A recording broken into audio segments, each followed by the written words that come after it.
because I forgot to plug in my mic again. Okay, you should all be able to hear me now. Sorry. Okay, let's try this again. Hello, everybody. Welcome to another live stream. It is Monday night. It is about 10:25 in the evening, and here in mainland China on Monday night. My live streams are sponsored by fcustom.com. Let's take a look here.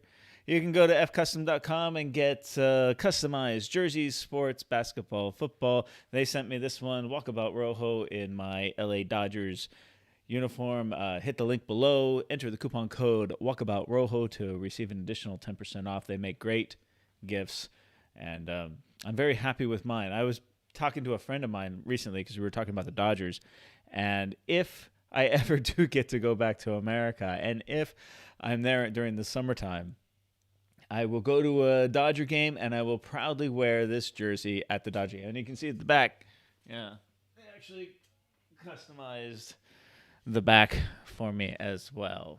Okay. Like always, when you live stream from mainland China, the connection can be in and out. It's just one of the things we live with while we're here. If it does go out, just like in the past, I'll do like a part 1 and a part 2, but I hope it doesn't. I've updated my software just a little bit. But yeah, if you want to support me, if you want to support my channel, if you want to see about a good gift, go to fcustom.com and check it out. They're a really cool company. Okay, enough of that. Let's talk about what's going on here. So today is Monday. Today was my first day back in the classroom. And I was talking to some friends last week and how nervous I was because it's been almost 9 months, maybe 10 months since I've been in the lecture hall. And I had a really, really great day. I can't lie. I had 2 lectures today, so only 2. And the classes were quite small. They weren't very large. They were only about... I think my first one was 70 students and my last one was 90 students. So I was anticipating well over 100 as I normally have. Sometimes I was anticipating 200, but my first day was rather light, and I was very happy to hear that. Now, all around me, it's about 9:25 at night here on Monday night, and I know it's a little dark. I'm sorry. Let's maybe turn that up. Wait 1 second. Let's turn this up a little bit. Turn up the light a little bit here. Oh, it doesn't want to go up. Why not? Oh, change the color. Hey, how are you? Which color is best? I don't know how to do this. Okay. That's good enough, I guess. Anyways, all the students are awake right now. They're all around me.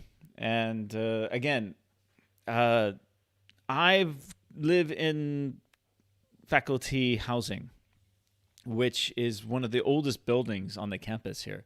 And it's a very nice apartment. I did a video about this apartment. You can see it down below. It's old, but it's rather comfortable. I'm very happy here. In this section of the building has always been faculty housing. However, this year at the campus, they have an enormous freshman class and a lot more girls than there have been in the past. And the girls' dorms, there's 2 of them. They're actually next door to me. They're completely full. And they have more girls this year than I think they've ever had. So they try to keep them all together. So my area here, I'm the only teacher living in this building, and I'm surrounded by freshman girls everywhere. Above me, below me, next to me, there's about 8 girls in each room, and I've got this large 2-bedroom apartment all to myself. And a friend of mine said to me, he's like, "You can't complain. You're literally living in the girls' dorm." And I replied to him back. I said, "Look, this is not a special film. You know, the reality of the situation is much different than what men might fantasize about living in a college girls' dorm. It is very loud." The last 2 weeks they had their military training because they're all freshmen. So for 2 weeks they've been waking up at 5:45, 5:45 in the morning. And it sounds like they're moving furniture around because these aren't carpeted floors. These are all tile and concrete floors. So at 5:45, there's movement all over the place. Wakes you up. They leave the dorms. They go out to the field, and then the construction starts at 7 a.m. And I did some video today about the construction, and I think that I'll put that in a upcoming China Randoms video so you can see. It's some pretty good video about my location in relation to all the construction that's happening around me. And in addition to the general just Wi-Fi not being very good in my building, the internet connection, you can get a quick sense of how miserable the days are here in comparison to what it's been like in the summer and during the virus lockdown when I was all alone here and everything was just completely quiet and wonderful. It's not like that now. I live on a college campus with thousands of students all around me partying up. And I tell you, the girls aren't so bad. The girls are okay. I mean, they're still getting to know each other, right? So they're still talking about it a lot. But really, the noise really does come from. Oh, did I lose everybody? These connections are just not very good. I'm going to keep going. The noise comes from when they get together with the boys. These are freshman students. They're 18, 19 years old. This is the first time they've ever been away from mom and dad. And so outside of my apartment at the very front, and if you've been following my videos, you know what the front of this building looks like, is a driveway. And this driveway is where everyone parks their cars. And there's another building, an identical building right next to it, which is actually a boys' dorm. And any kind of noise that happens in this little valley, this valley between the two buildings, is echoed very, very loudly. And that's where all the boys hang out. All the boys hang out in this little valley waiting for the girls to come down and chat with them. And so as soon as the girls come down, the boys and the girls, they get together, la, la, la, la, la, la, la, la, la, la, and it's very, very loud, especially right now.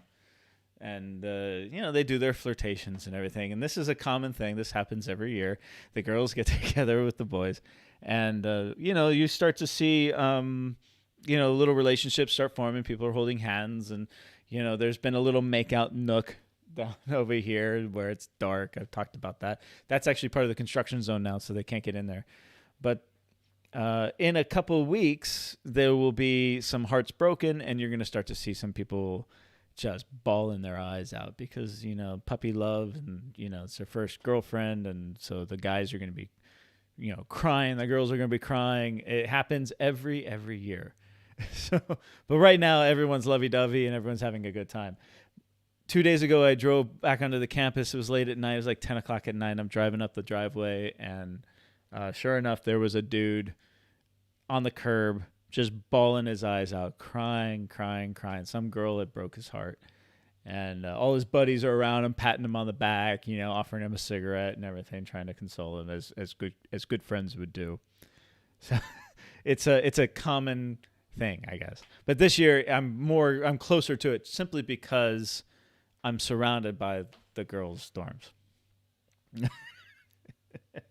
Again, I took some great video of the area, and you'll get a sense. Now, what I've been thinking about doing, the connection's coming in and out, so hopefully it doesn't stop. Thank you, Nicholas, for sticking with me, brother. I appreciate it.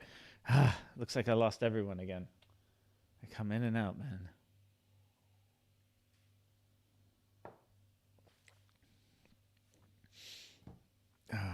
Hang in there with me. My friends are sending me messages saying my internet is killing me, and I don't think it's your internet. I think it's my internet.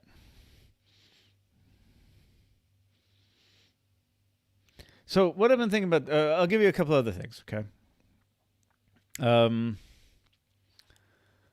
I got my lecture, as you know, I haven't been teaching. The students have been here for a month, I guess, about a month, and they've been taking classes. I have not been teaching, but they keep pushing me back my schedule a little bit as students continue to come on and sign up. And again, they have a huge freshman class. I finally got my lecture schedule on Thursday, just a few days ago, and it is pretty tight. I won't lie. I mean, I'm the only foreign teacher here. My colleague, um, my colleague is still stuck in England, and we've been trying to get him back. As you guys know, if you've been following my channel, you know we've been trying to get my colleague back. I did break into his apartment. I didn't take video of it because I was on FaceTime with him, and I had to break into his bedroom to get his paperwork. And we sent his paperwork back off to England. The consulate there, he's got to reapply for his ed visa. It's a nightmare. It doesn't sound like he's going to be able to get back sometime this term, so I have to teach all the classes and all the students for the term, which I'm happy to do. I understand the situation, so it's fine. But nobody fully understood what that encompasses until maybe this last week when they had a lot of meetings and they said, "Oh, how are we going to do this with all the with all the students and all the freshmen, and we only have one foreign teacher?" So they loaded me up, and I anticipated this. My first class today was this afternoon at 2:00, which is not the best time to do a lecture. It really isn't, because the students it's the afternoon. It's still a little bit warm here, and they're finished with their lunch and their little afternoon nap. So waking them up, come on, let's go. Let's do some English. It's not the best, but still, it was great to be back. The reception that I got from the students, because they've seen me on the campus for the last month, walking around, going to the vending machines, going to the little market. And other than the returning students who know who I am, all the freshmen are like, who's the Lawai? Who's this guy? Who's this guy going, walking around? What's his about? So they're finally getting a chance to get to know me through the classes. And the reception has been great. It's actually been wonderful. So the first day of classes went really, really well. And tomorrow will be another day, and we're going to continue to do it. It's 5 days a week, and my schedule is a 4-week schedule, so it staggers all over the place. I am doing more classes than usual, but I think it'll be okay. So between now and Spring Festival, I am booked solid. I am booked solid with everything else that I do here. I'm very, very busy, a lot busier than I thought I would be, to the point where I think I need to cut back on some of my extracurriculars that I do. My gym time, my hiking time, my travel time, editing these videos.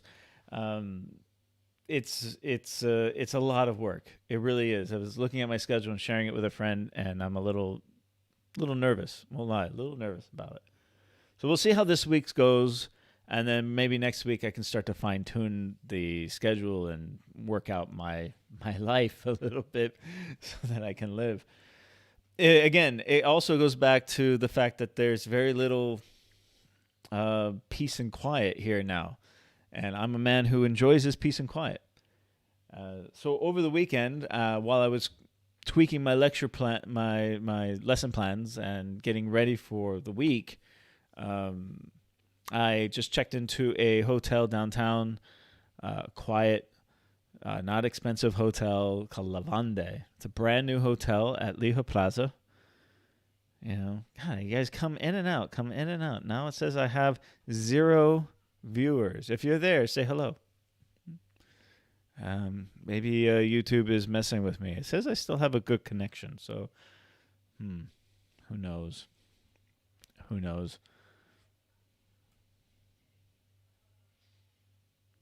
Chat with me, guys. I mean, if you can see what I'm seeing, here, I'll take a photo of it and I'll show you what I'm looking at. This is very strange. Yeah, my friends are sending me photos and saying, look, I'm on, you're on. Jamaica Funk. Hey, Gene, good to see you. Maybe you can see here. Oh, now it says it's okay. Now I got like 20 people watching.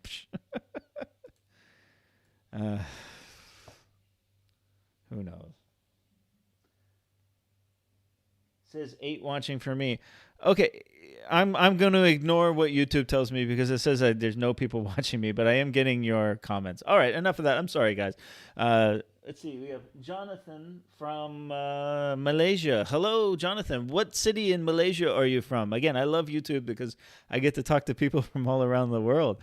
I have been to Kuala Lumpur. That's the only part of Malaysia I've been to, and I was only there for 2 days.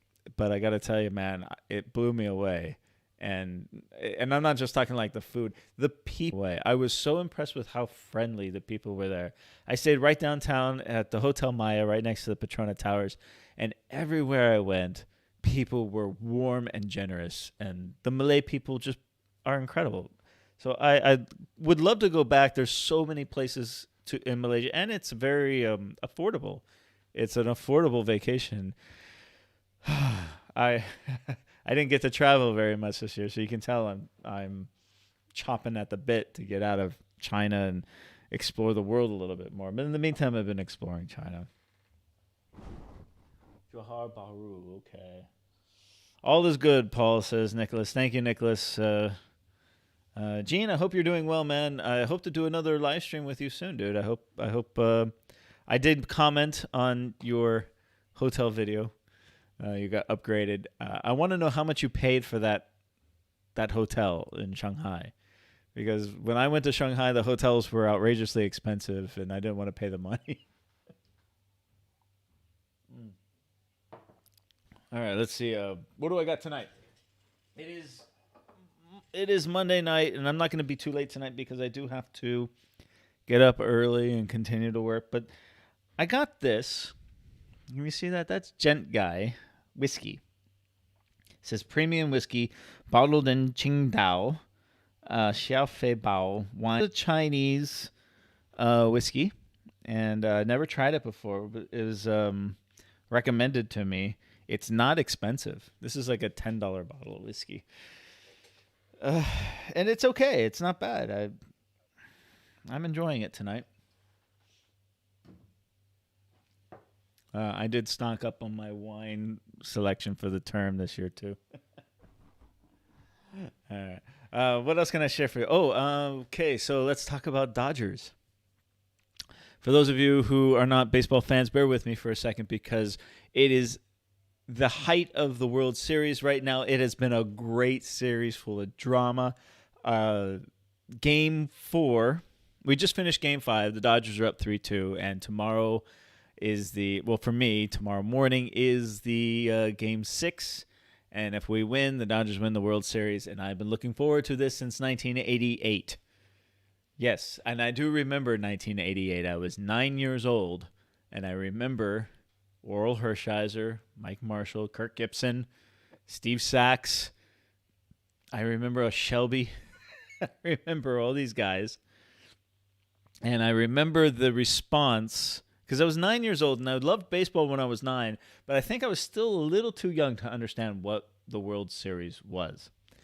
And I just remember the last pitch when we won Oral Hershiser, and I went to one of those games. I got to sit in the stands. I think it was Game 2. I can't remember if it was Game 2 or Game 3. I don't remember.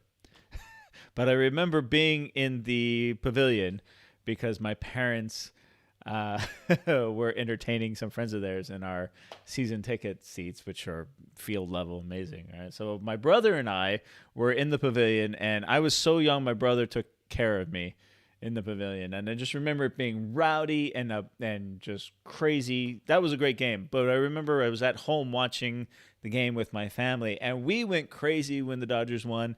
But the thing that stuck out to me is when I heard the whole neighborhood. I walked outside to the backyard, and everyone in the neighborhood was going crazy, just yelling and screaming and having a good time. The game starts for me at 8 a.m. tomorrow morning, so I will wake up.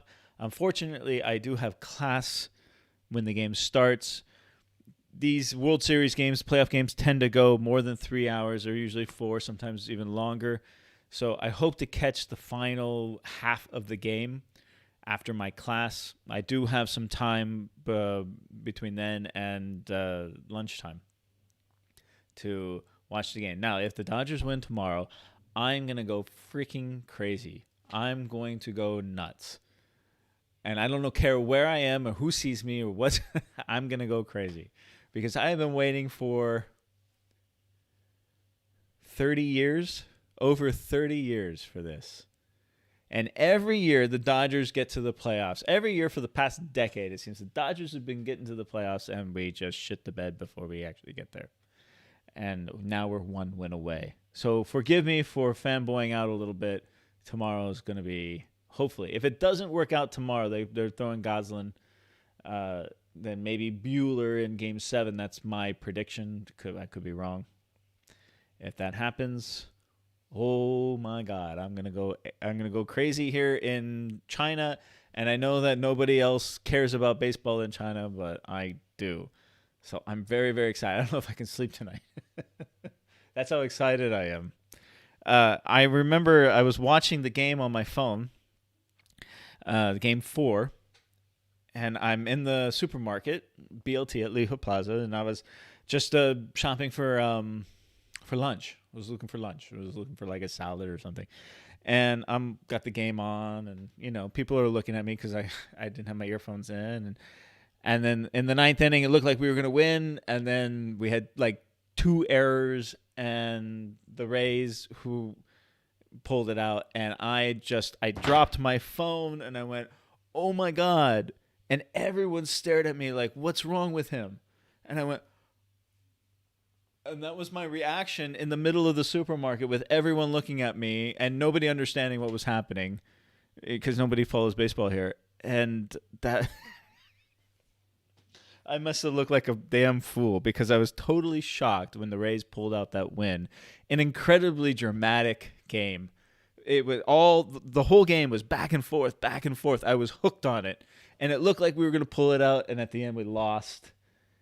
And I got to tell you, this is what I love about October. I love the drama. Even win or lose, I hope we win, but win, lose, it is an emotional roller coaster if you're a baseball fan. So, an amazing game that was. I just wish we were on the winning end of it. But the Rays are an amazing team, and I've told my friends about this. I have a buddy of mine who used to live in Florida. He was telling me his father was stationed at a space. I think it was MacDill. I can't remember the name. I'm sorry. But he was stationed at an Air Force base. And I guess they won the series then. And I've always admired the Rays. I really have. The Tamps have a team that they're able to analyze their team and put together an amazing team. A lot of money. These are up-and-coming talents. These are underrated players that gel together into an amazing team. And the Dodgers get a lot of flack, just like the Yankees, because we essentially buy our talent because we're a big market team. We have a lot of money. And I get that. I totally understand that. I've been a Dodger fan my whole life. That's never going to change. And I understand the flack that we get because we have a lot of money and we just buy our talent. The Dodgers are a little bit different. We have a great farm system. Our team is actually homegrown more than most people realize. But the Rays, I have to give it up to them because they have been a very hard team to play. And that's what makes this series so intriguing. It's the big, rich Dodgers versus the poor but extremely talented Rays coming together. Who's going to win? Now, I hope my Dodgers win. But if for some reason the Rays don't win, if for some reason the Dodgers don't win and the Rays pull it out, I will tip my hat to them because they are an amazing team. And so I hope you guys understand that I'm not just a Dodger fanboy. I'm a baseball fan. And okay, so enough of that. No more geeking out on baseball. Again, I'm very excited for tomorrow's game. Let's see. Who else is out there? Okay, so I'm basically getting ready for studying in January, Nicholas says. Hello from another Malaysian, Daniel Voon. Daniel, I've talked to you before, I think. I haven't started to watch NFL. I've never been an NFL fan so much because in LA, we didn't have an NFL team for so long. We had the Raiders, I was too young to really follow them, and they moved back to Oakland. We had the Rams in Anaheim, but again, I was really too young to follow them. And they moved to St. Louis. Now LA has two teams again, um, but I'm not there. I haven't grown up with it, so NFL has never really been my thing, and I think it's because I didn't have a team to root for. I like the Tampa Bay Buccaneers. Talking about Tampa, I have been to Tampa once. I drove through it. I didn't really get to experience the town. It was a lot bigger than I thought it was going to be. It was actually, I remember being very surprised how big Tampa Bay was. I wasn't expecting it to be so big. I was just in and out on my way to Florida. I was doing some work in the area. I would love to explore that area a little bit more, I think. Okay, enough of that. No more, no more baseball talk. I know my friends are probably annoyed with me right now. Let's see, I got some messages from them.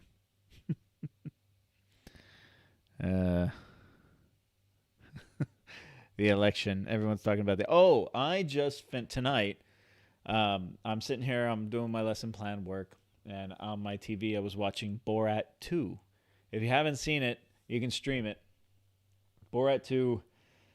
I remember when the first Borat came out, and I think it was like 05, 06, around there, and I don't recall the exact year, but at the time I was working for a newspaper in Orange County called OC Weekly. I don't think they're around anymore, but it was an amazing weekly magazine. It was free, but it was kind of hip and in the know, and I was trying to sell advertising for them. This is my first venture into sales, and I learned very quickly that I was a terrible salesman. I did okay. I got some of it done, but I didn't do very well. And I worked for them for less than a year. I actually quit and went back to hotels. But it was an interesting time because working for that media company, I got to go to parties, and I got to go to these events and everything because I was part of the team. And one of them was a pre-screening of Borat, the original Borat, at the AMC theaters in Fullerton? No, Orange, California, in Orange County, near Anaheim Stadium. Big multiplex, and it was like 2 weeks before the movie came out, and I invited all my clients and all my friends to come with me, and I couldn't stop laughing. It was an amazing movie. It was such a unique take. It was basically this comedian throwing a mirror up to the world and showing it. Now, Borat 2, it is filthy dirty. It's so disgusting. There are moments where you cringe. You really do. But it's also an interesting storyline. But I think the brilliance of Sacha Baron Cohen is that he can, through these characters that he produces. I mean, Ali G was another thing that he did. Not just Borat. He did, what's it? Bruno was another one. All these characters that he does where he just throws a mirror up to America, and it's incredible social comedy. Now, the other scene that everyone is talking about, because I do follow politics and I know what's going on in the world, is the one with Rudy Giuliani, and that's at the end of the movie. And I gotta tell you, watch the movie and make up your own mind, because everyone's talking about, okay, Rudy Giuliani thinks he's with this young reporter in a hotel room. They're having a drink. They move to the bedroom. She takes off his mic, and then there's these pictures of him with his hands in his pants, and he claims he was tucking in his shirt. My take on it, it looks like he was tucking in his shirt. It really does. It doesn't look like he was doing anything too crazy. But the fact that he was having a drink and then moving to the bedroom and sitting on the bed, and then, pats her on the backside as she's taking off his mic, and it's so creepy. It's cringy. You're watching it, you're like, this is, you can't turn your eyes away from it, but man, you're I gotta give it up. And this one is not all the Borat movie. The woman that they had was Maria. I'm gonna mispronounce it. It's like Eastern European name, Bavalona or something like that. She's an award-winning actress, and she is incredible. She really just takes the mantle away from Borat and continues on. The movie wouldn't be anything without her, and she was amazing in that scene. And I think you gotta watch it for yourself to see her. I'm gonna have a little more whiskey here. Just at that movie, there were parts of that movie where, especially when he's he's down because of America's virus. He's in lockdown with some right wing. I don't want to say they're QAnon followers, but they're pretty right wing kind of guys, and he's just taking the piss out of them. But what was great about those scenes wasn't that he was making fun of these guys, so much, and putting them in the positions where people will laugh. Is that he actually, I think, genuinely became friends with these guys on a human level, even though he was busy taking the piss out of what they were doing. He was, I think, those guys really bonded with each other, with the Borat character, and so there's a lot deeper social commentary in this movie than just D jokes and fart jokes and things like that. I think there's a lot more to it that I need to more. But if you've seen the movie, what do you think about it? I thought it was I thought it was great. And there were moments, the debutante ball where they're dancing. If you've seen the movie, you know what scene I'm talking about. Where I almost fell out of my chair. It was so outrageous. So nasty, so dirty.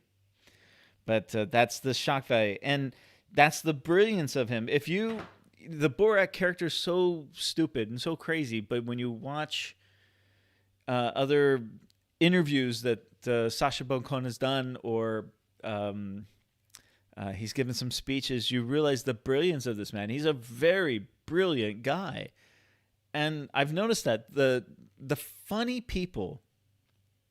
Like people who are really funny. Robin Williams was another person. George Carlin. These guys who are super, super funny are also probably the smartest people, in our society. And I think this guy, Sacha Baron Cohen, is just another one of those. And I think he deserves a lot more credit than what he gets. Okay, what else is out there? Let's see. Okay. Good. In this new one, watch the movie, make up your own decision, because it's not definitive. It really is not definitive what exactly he's doing with his hand, because the character comes in and stops everything at the very last minute. But you can't turn your eyes away. It's cringy to watch this old man with this young woman. Kind of what's going to happen is, it's disgusting, right? And I think Sacha Baron Cohen actually saved Giuliani by coming in when he came in and stopped whatever was going on. Giuliani could have gotten in that path, and Giuliani should probably be thanking Sacha Baron Cohen for saving him. All right, let's see. Politics is a rigged system. Basically, they have shut the door on it and full on nowadays. Nicholas, that's good advice, man. I love politics. I love the political theater. I was talking with another friend of mine here who's an American, and he's very, very much a conservative guy, and we have great debate because I'm more liberal, I guess, and we have wonderful intellectual debate. I see his point. He sees my point. We have a mutual respect. And that's what Americans do, or we should be doing. We have mutual respect for one another when it comes to our opinions. That's America. That's a clash of ideas. And my friend here, my American friend, we celebrate those differences, and we celebrate the debate that comes from it. He's one of the few people I can talk about these things. And in my opinion, he's got some crazy, out-the-wall kind of ideas about the world. And in his opinion, he sees me as naive and ultra liberal, and that's fine. We can have our disagreements because That's what we are. We're Americans, and we celebrate our differences. Okay, anyone else out there want to give a shout out before I get to the news? Again, for some reason, it shows me that there are 0 people watching right now. I don't understand that. Hold on, let's see what YouTube said. My iPad says. See, my iPad says there are 12 people watching. Okay. So one of the things, before I get to the news, I did want to tell you about something I've been thinking about doing. Leave it out to you guys, my viewers in YouTube land. Yeah, Nicholas says, ignore it, Paul. Yeah, you're probably right. I should. Okay, so I haven't been sleeping well. I don't particularly like living here on the campus full time. It's part of my compensation package for living here. I have the opportunity to get a studio, a small little studio. I lived in Shuqi. There was a video I made about that place before I moved to the campus here. Very, very small. Basically, it's like the size of a hotel room. It's got a little kitchenette. It's got a bathroom. It's got a tiny little balcony. And this one has a lofted bedroom, though, which is nice. But this would be a studio. This would be mainly for this channel and Rojo Reads the News. Because I've been neglecting Rojo Reads the News a little bit because I've just been so busy doing other things. But it would be basically a place downtown on top of a mall in this little tiny studio apartment. It's not very expensive. I can afford it. I've been thinking about investing, paying for 1 year at this place. I have the money to do it. It is about a 40-minute drive from my place here. It is downtown, so it would be basically a place to spend on the weekends. And during the week, I'd stay here. This would mean that I would not be spending all this money for hotels when I go downtown. And I like that, by the way. You know, I'm a hotel nerd. I like staying in different hotels and trying them out and making videos about it. But I'm looking for a permanent kind of place. And it would be take my desks there. I'll take my camera setup and some lighting, and I would create a studio. It would have a bed there so I can sleep there on the weekends and everything. It's again part of this mall. There's a gym there that I'm actually a member of. There's a supermarket. There's a Starbucks. There's a McDonald's. Very important. Right? So I've been considering doing this as like a Christmas present to myself, and doing a 1 year lease on this studio. What do you guys think of this idea? Again, the internet connection here at my university is not very stable. This is a brand new, well, I want to say brand new. It's open, I guess it's been like 2 years now, but it's newer, and the connection there is, I've stayed at the hotel there, the Dashin Hotel, and it's great. And I've been thinking about doing this. So what do you guys think out there? Again, if you think this is a good idea, by all means, please support my channel. All the money I make for this channel, I'm completely open with the money that I make here, because you guys are the ones that support me on Patreon and buy me a coffee and just watching the ads before my videos.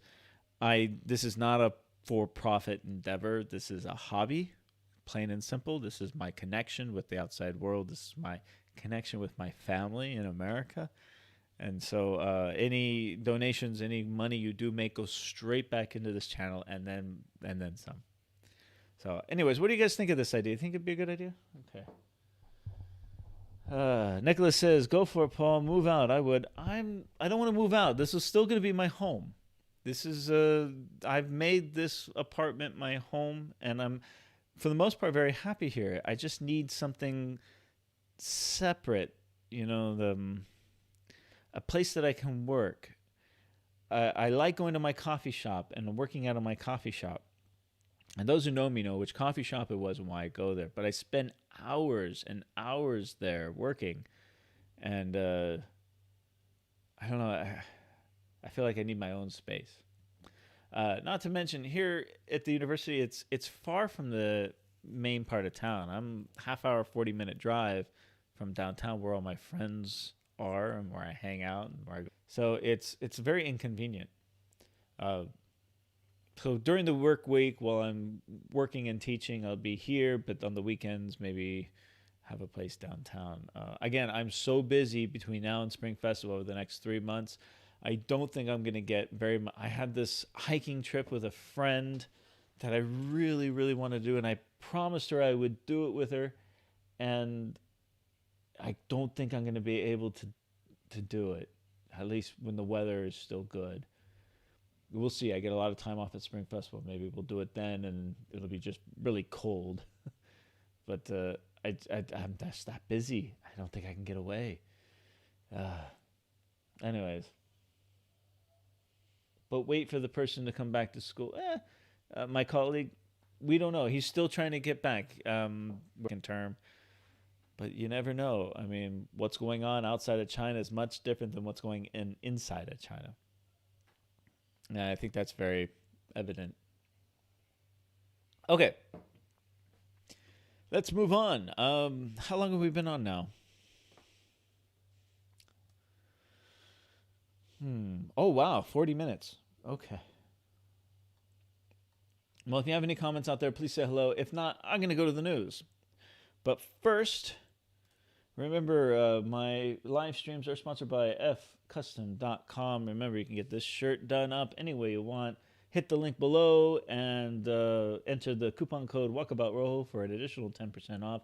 They make great Christmas gifts, great birthday gifts. I absolutely love mine. Again, I only wear it for these live streams because I don't want to get it messed up. But if I do go back to America, I'm going to be wearing this to Dodger Stadium. You can guarantee that. So check that out. Okay. I also have my Facebook page, Walkabout Rojo. You can follow me on this. I submit photos and everything weeks before the videos actually come out. As you can see here, this is me climbing Lofushan. This is Yuminshan in Shaoguan, which I just released the video. Lofushan is going to come out in a couple weeks. I have the Kunda Hotel in Huizhou that I did. It's a small little video of a landmark hotel in Huizhou, a Chinese-run hotel. It's got good and bad, but I want to show it to you guys. And after that is a fun-filled day where I went. You can see here I went, ATV riding with a friend and went to an art show. Those are going to come out. And then this epic video of Lofushan, which was one of the greatest mountains, hiking experiences I've had in China, one of the greatest mountains I've climbed in China.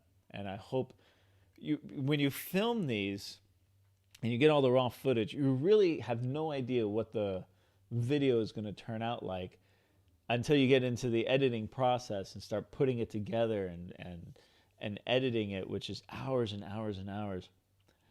So you really have no idea if it's going to be a good video or a bad video, but I think this one is going to be a really epic one. I've looked at the raw footage. I've got some ideas in my mind of how to edit, how to put the story together, and I think that one's going to be great. But I think it's also going to be maybe another 10 to 14 days before I can release that one. In addition, many of you started coming to my channel to watch the car videos. And I love cars. I think cars are interesting. I'm not an expert. Don't pretend to be an expert. But I posted my car show video recently.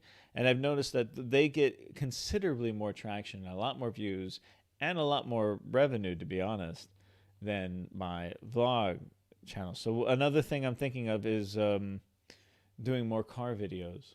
What do you think about that? I have some connections here in Zhongshan that can help me put these videos together about new cars, going to dealers, and kind of doing like a Doug Muro kind of thing of cars. What do you guys think of this idea? Do you think it's a good idea? Comment below. Let me know. I would love to get your feedback on this, because when you look at the analytics of it, it makes sense. I mean, anyone who follows Google Analytics or YouTube Analytics will tell you that that's the direction I should go. It's not my favorite. I'm still going to do my thing, different thing every time. But it seems to be very popular on my channel. So if you like that, let me know. It would be modern cars, Daniel, not vintage. I would love to do both, actually. There aren't very many vintage cars in China because they had these laws where if they were so many years old, you had to trash them. You do see them around.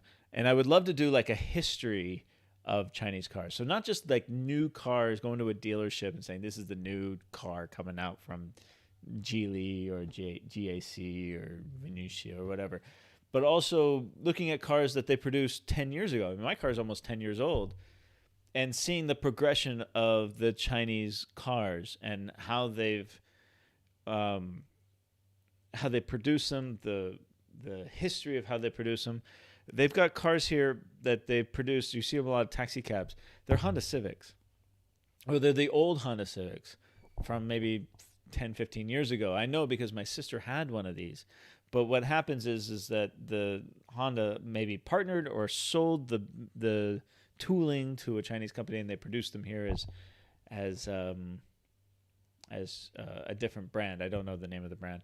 There's like my car back in America is a Mitsubishi Montero or Pajero, if you're outside of America, and it's 20 years old. You've seen it in my videos. They don't produce that anymore. They've gone on to newer models, but the older style, that 20-year-old style, the body style, is still being produced in Changsha under a Chinese brand, and it's awesome to see it's my 20-year-old SUV, but it's brand new, and it has a different interior, and I think it only has diesel engines in it, but it's the old Mitsubishi Montero. They're still manufacturing it today, and I see them on the roads here, which is awesome because I love that truck. Okay. All right, let's move on from that. I'm getting off on a rant. Okay, let's see here. Rojo reads the news. I got a couple of them that I've posted recently. This one here, dog saves her own puppies from rising waters. I love stories like this. I love puppy dogs, and this is a heartwarming story. Excuse me. Check it out. Men prefer to marry less attractive women in a study. It reminds me, I know there's a song, but there's another song. If you want to be happy for the rest of your life, never make a pretty woman your wife. And it's just my point of view. Get an ugly woman to marry you. I remember that. All right, so that's Rojo reads the news. I might have a stalker there. Okay. You can buy me a coffee if you'd like. Buy me all these links are down below. If you want to buy me a coffee, thank you to all that have. Remember, I do all of my editing work, all my video work from a coffee shop. And the coffee shop I go to is Pacific Coffee, which is pretty much the same price as Starbucks. So it's not cheap, but it's a wonderful place to work. And that's where you can find me a couple hours a day, really. And or you can support me on Patreon. I still have my 4 wonderful, lovely Patreons that I love to death. I make $20 a month on this. And thank you to anyone. If you don't support me and you support other creators, you guys really are the backbone of this community. So I know I speak for everyone in the China YouTube community, whether who you support, whether the sides you take, doesn't matter. If you support us, thank you very much. You're doing good work. Okay, so let's see. Let's see what we have. How smartphone addiction is related to sex, income, and education. I haven't read through this one. Let's take a look. Are you addicted to your phone? I know I am. I'm addicted to this thing. This is the iPhone 11. I've been thinking about getting the iPhone 12. It looks really, really sexy. But this still works great for me. I've had it for 1 year. The battery life is still really good. I know I talk about getting the 5G and the upgraded camera. Do I need it? No, I don't need it. I can spend that money on other things. But I go to sleep with this thing. I literally have this on the pillow next to me. So I have my pillow, and I have this on the pillow next to me like it's my girlfriend. And I set my alarm clock to it. I watch videos on it. I chat on WeChat. And it's the first thing I grab when I wake up in the morning. I check the time. I check my messages. I'm addicted to it, and I know all of you are too. And there's this funny thing. You know how like you're laying back in bed and you're and then you falls out of your hands and it hits you in the head. How many times has that happened to you where the phone just falls out of your hands, hits you on the head. Yeah, it happens a lot. So all of these news stories, I don't read them anymore on the live streams, but I'm banking them. I'm banking them for Rojo Reads the News. And if you haven't yet, go over to Rojo Reads the News and subscribe to that channel. Again, I have literally like 20 of them in the can. It's just a matter of getting to them and editing and uploading them. It's a lot more work than I thought it was going to be when I first started the channel. I knew it was going to be work, but I didn't know it was going to be that much work. And trying to do that and this channel at the same time and everything else that I do has proven to be a lot more work than I thought. Be completely honest with you guys. Okay, how about this one? How China became a nation of brandy girls. Oh, I heard about this. Okay, so I guess this Brandy Melville is a brand that these I don't remember where's it say where it's from. Italy. It's an Italian fashion brand, and it's very, very popular with the Chinese girls. But the problem is here, the clothes only come in one size, and it's not one size fits all. They're very, very small. They're like size 0 basically for these girls, and it's become this thing for the girls to, if they can fit into this brand, then they're seen as ultra sexy or ultra good looking because they're skinny enough to fit into this brand. So there's some controversy over this. It's a very interesting little story. Again, all of these I will be doing on Rojo Reads the News in the near future. But I think this is a great commentary on where we are. Generally, Chinese people are much skinnier and a lot slimmer than Westerners. And I make this comment all the time. I mean, I know many friends that say, I want to lose weight. Even me, I say, I want to lose weight. And the first thing that you notice when you get off the plane in LAX is just how fat everyone is in America. Yeah. So, generally, both the men and women are, I mean, they're various sizes. But in general, people are pretty slim here. So this is going to be an interesting article about this. Yeah, there's a video about it too. Okay. China reinforces ban on international tourists and outbound travel. This is for obvious reasons, and I think that this will continue as things continue to go south in the States and other places. I really hope. I mean, the election is in 1 week, and I really hope. Okay. China loneliness as a teacher abroad during the pandemic. I've dealt with this personally. I was talking with a friend recently because I travel a lot, and I'm alone, and I'm usually alone, and I don't mind being alone. In fact, I like being alone. But there are moments where you do feel lonely. It's only human, right? And during the pandemic, when most of the people left China and haven't been able to come back, we are still pretty much alone. And I'm not necessarily talking about myself, but I know many other teachers who have felt this sense of loneliness. Someone confided in me last week over coffee about feeling estranged from their friends and mostly their family. And this person wants to go back home, can't go home because their life is here. And I identified with this a little bit. And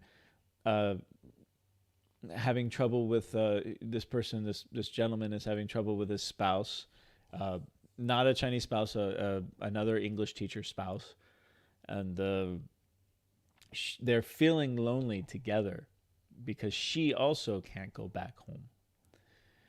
And this is a real thing that's hitting the expat community, whether you're married or not. I mean, I know many expats here are married and have children and families, but there are also other ones that are single. And it's a real issue that is facing the English teaching community throughout the world, not just in China.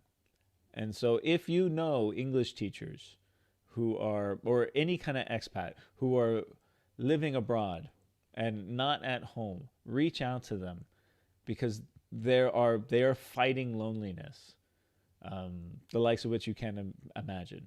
I mean, this is a very strong individual that I knew, and he confided in me. I thought he was going to cry when he was talking to me. So please, if you know people out there who are abroad, who cannot come home, reach out to them, tell them you miss them, give them a FaceTime call, send them a message on Facebook. They will appreciate it enormously.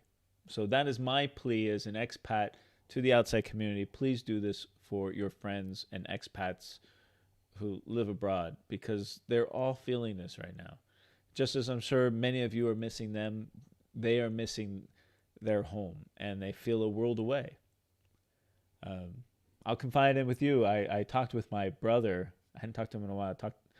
I told him I feel like I'm a world away. And it's because I am literally a world away. I might as well be on the moon right now. And that's how all expats kind of feel, especially if they're single and they don't have a family of their own.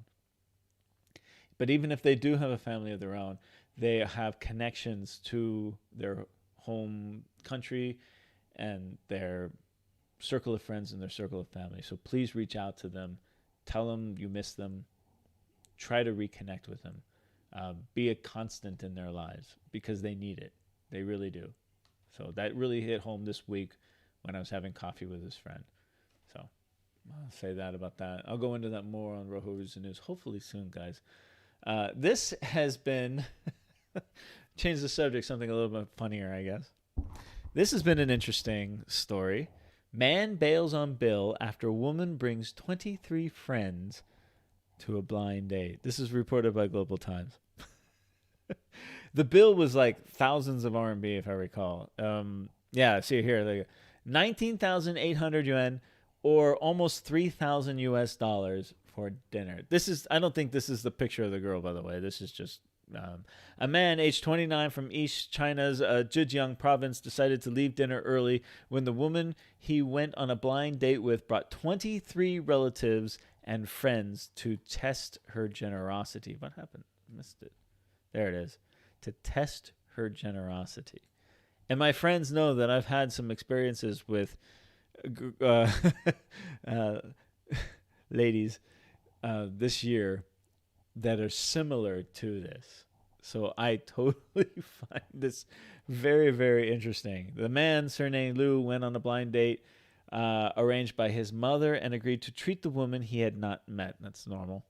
However, to his dismay, the woman brought 23 relatives and friends to the meal. According to her, this was intended to test his generosity. When Liu left with a bill of 19,800 yuan, he fled the restaurant. The woman was unable to contact him and had to pay for the meal herself. Good. It serves you right. Liu later agreed to pay for 2 tables, while the remaining ones mounted to 15,402 yuan. Had to be paid by the woman, who later claimed that she was the biggest victim. Oh, poor lady, poor girl. However, most Chinese netizens expressed sympathy for Liu and called the woman's behavior shameless. I agree, and everyone I've shared this story with agrees. This is just outrageous. Okay, Guangzhou to get its very own Central Park. This is interesting. Guangzhou has many parks. I've done videos on parks. I think this one is in the heart of Zhejiang area, if I recall. I'm going to have to do more research on this one, guys.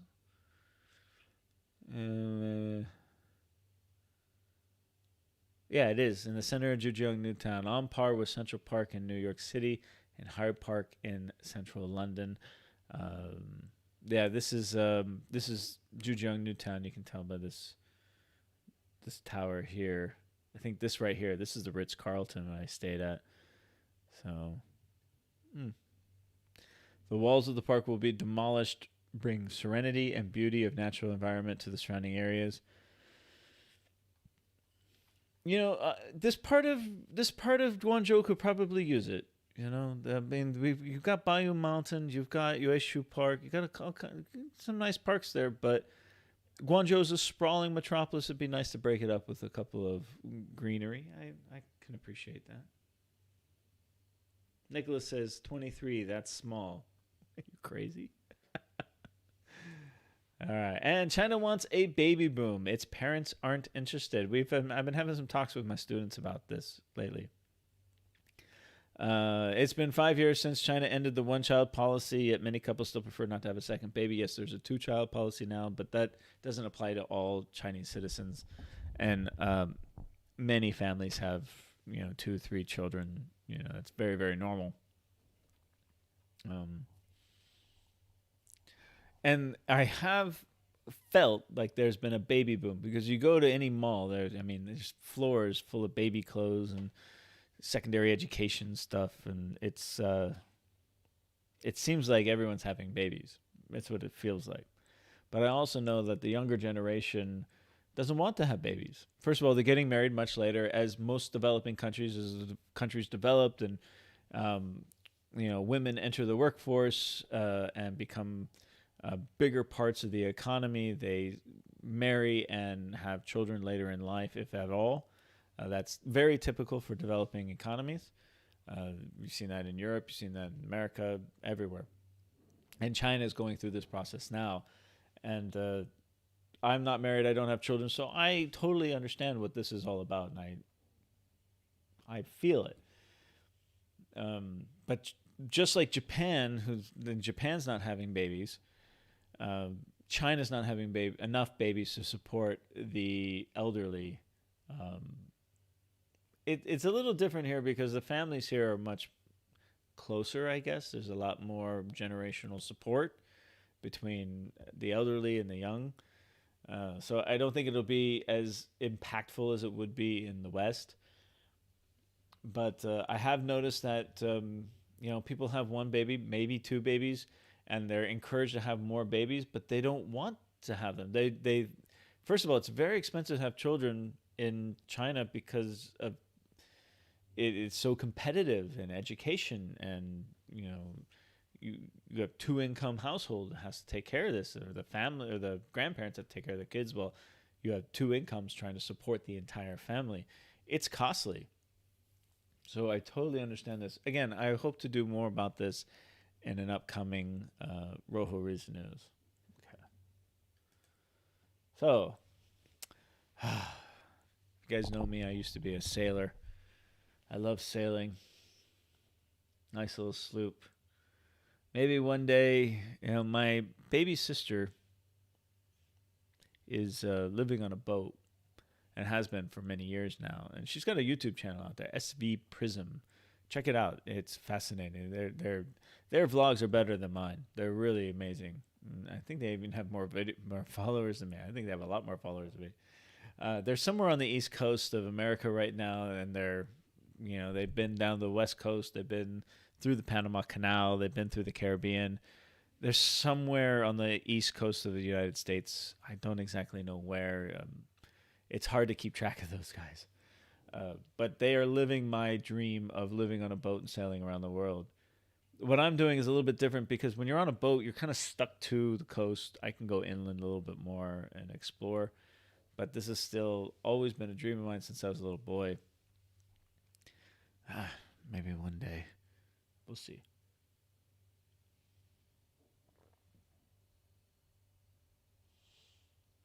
With C-19, there will be a lot of babies due to boredom. Yes. Two things have happened. I've talked about this in the past. Number one, a lot of pregnancies. And the babies are starting to be born right now, here in China.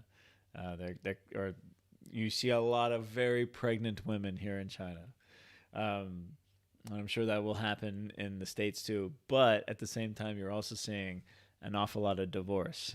So, two observations. Divorce rates are skyrocketing too.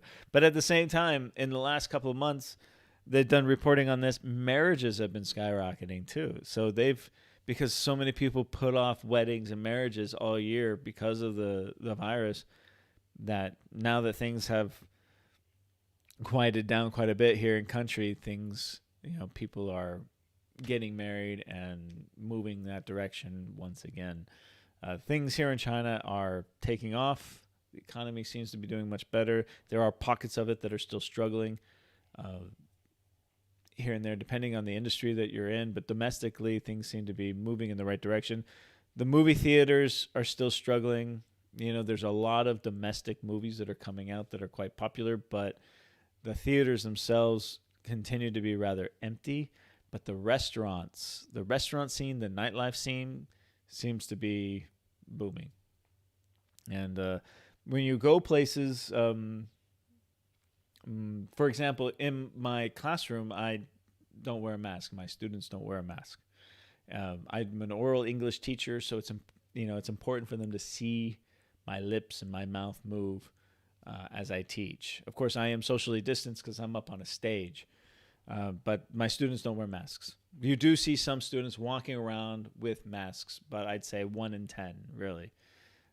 But when you go to the mall, when you go to the supermarket, everyone wears a mask and everyone is getting their temperature taken. The people are still on guard, but we can live our lives and function as a society and an economy. At the same time, we can have these health, I don't want to call it health procedures, or you know what I'm talking about, though, guys. You can take the precautions needed because it's still out there. It's still reported. I mean, they just had like 130 some asymptomatic cases way up in Xinjiang, and in Qingdao they had a couple of cases. They tested 9 million people and put a stomp to it within a week. I mean, it was quite impressive. But this is every day. Something like this happens. There was in Shenzhen, there was an asymptomatic case reported just a couple of days ago. So when you go to the restroom, there is soap in every restroom now. There is paper towels and toilet paper in every restroom now. That wasn't the case before. So there's a lot of awakening happening here, and things seem to be. Everyone's still very, very aware of the situation, and taking care of business while still doing business. I think the world can learn from that. All right. Okay. I've been on for a little while now. How long have I been on for? Okay, an hour and 10 minutes. Okay, so it's 11:30. It's time for me to get to bed because I have a big day again tomorrow. I'm gonna wake up, do my class, and then watch my Dodgers win the World Series. Let's hope. Go Dodgers. Okay. Remember, if you like what you see, please comment and subscribe to my channel, to Rojo Reason News. Go to fcustom.com. Get yourself a gift. Get a family member a gift. Remember to click the link below. Enter the coupon code Walkabout Rojo for an additional 10% off. Christmas time is right around the corner, guys. So if you like what you see, you support my channel, you support me, please check them out. Okay. Also, other affiliate links down below as well. The next couple of vlogs coming out again: Kunda, Adventures in Huizhou, and climbing Lofushan. Until then, I want to thank everybody for joining me today. And I will see you on the next live stream. Take care.